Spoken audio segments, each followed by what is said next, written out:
Ako ne po kalendaru, onda po temperaturi, zima je stigla, počeli su i mrazevi i kogod može boravi na toplom. A šta je sa onima koji nemaju gde? Beskućnicima. U Beogradu se i ne zna tačno koliko ih ima. Zvanične brojke su daleko manje od stvarnih, jer se osobe koje nemaju adresu niti imovinu ne popisuju. A humanitarne organizacije i prihvatni centri saznaju za njih samo ako se sami jave. Otvoreno je još jedno privremeno mesto gde makar tokom zime ljudi koji nemaju gde drugde da se sklone mogu makar na kratko da se ogreju i dobiju obrok. Ana Zulbehari je pitala koliko brinemo o onima koji nemaju ništa. Prve bele tragove u Beogradu i temperature ispod nule neki su ponovo dočekali na betonu i u podzemnim prolazima. Oni srećni od hladnoće su se sakrili u podrumima zgrada i napuštenim objektima. Zbog niskih temperatura, u Beogradu je otvoren privremeni dnevni centar za beskućnike gde mogu da se ugreju od 10 pre podne do 1 popodne. Mogu da promene svoju garderobu ukoliko je mokra i iscepana. Ovde će imati mogućnost čak i tuširanja i korišćenja kupatila u jednom periodu. U glavnom gradu postoji samo jedno prihvatilište koje radi 24 sata i gde korisnici mogu da prespavaju, ali je broj mesta već godinama ograničen. Kapaciteti prihvatilišta su 104 lica, trenutno tamo boravi 52 ljudi. Što se tiče toga da li je to dovoljan kapacitet, mislimo da jeste i statistike kažu da jeste. Ono što je jako važno da napomenemo da lica koje su u situaciji beskućništva moraju da zatraže pomoć. Znači, to je jedna dvosmerna komunikacija između institucija i tih lica. Ne možemo nikoga da smestimo u prihvatilište mimo njegove volje. Ali statistika ne odgovara realnosti, jer su podaci koji se i dalje koriste stari 11 godina i datiraju od poslednjeg popisa, a ovogodišnji se još uvek čekaju. Tako da i danas zvanično u Beogradu 164 osobe žive na ulici, a situacija na terenu pokazuje nešto sasvim drugačije. Problem prihvata, odnosno prijema novih ljudi je što je to komplikovano i od COVID-a, ali i dalje je tako i da je mnogo veći broj ljudi u potrebi za smeštajem na toplom u toku noći, naročito nego što to prihvatilište ili bilo šta drugo što je na raspolaganju može da primi trenutno.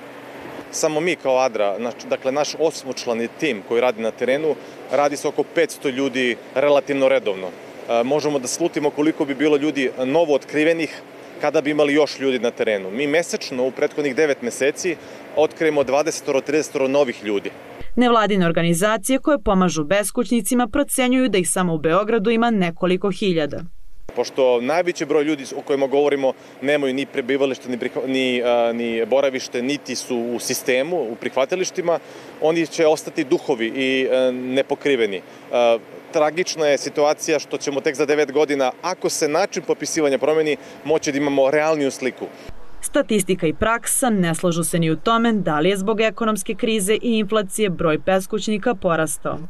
Takođe istraživanja kažu da nisu uvek finansije uzrok zašto je neko lice u situaciji beskućništva. Jesu u nekom broju, ali i nisu. Ovaj porast u prethodnih 6 meseci mi povezujemo sa krizom i inflacijom. Dakle, ljudi koji su već bili na ivici beskućništva i apsolutnog siromaštva su praktično pali u ta stanja i taj problem, ugroženo je zdravlje, ugroženo je sve ostalo dostojanstvo, tako da i život, moram da kažem. Tako da je hitnost potrebe da se ta noćna prihvatilišta otvore prosto pitanje dana i sata, ne više ni sedmica.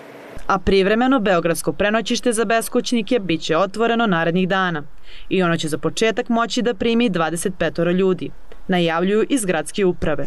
Ne zna se ni koliko je onih koji su prvi mraz dočekali na ulicama Niša, ali se zna da je jedina ustanova kojim pruža smeštaj Centar za pružanje usluga socijalne zaštite Mara, čiji su primarni korisnici stara lica, a čiji su kapaciteti popunjeni.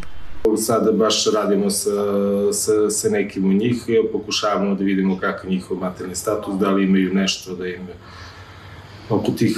oko zaostavštine, tih nekih administrativnih stvari da pokušamo da rešimo, jer oni zaista nisu u mogućnosti. Oni koji su zime provodili na polju najbolje znaju šta znači imati krov nad glavom. Meni je ovde kao druga kuća, kao toplo, meni je žao što sam bio u takvoj materijalnoj situaciji gde sam morao da ostanem bez krova nad glavom, nažalost. 3,5 godine sam bio na ulici, bilo je jako teško. Imao sam periode kada sam imao stvarno jake poteškoće i zdravstvene. Noge su promrzle bile, ruke su premrzne, organizam premrzao.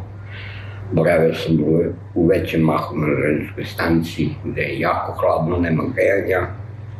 Nevladine organizacije ohrabruje to što će od 20. decembra po prvi put o problemu beskućništva voditi konkretne razgovore sa predstavnicima Ministarstva za ljudska i manjinska prava. Dok je pred državom novi test ljudskosti, svako od nas može da pokaže solidarnost i da donira odeću, obuću, ćebat, svratištima ili Crvenom krstu. A možemo i slediti primer dece iz vrtića Play na Paliluli, koja su u Tašmajdanskom parku ostavila svoje jakne onima kojima će narednih meseci biti najpotrebnije. Ana Zulbehari, Televizija Nova.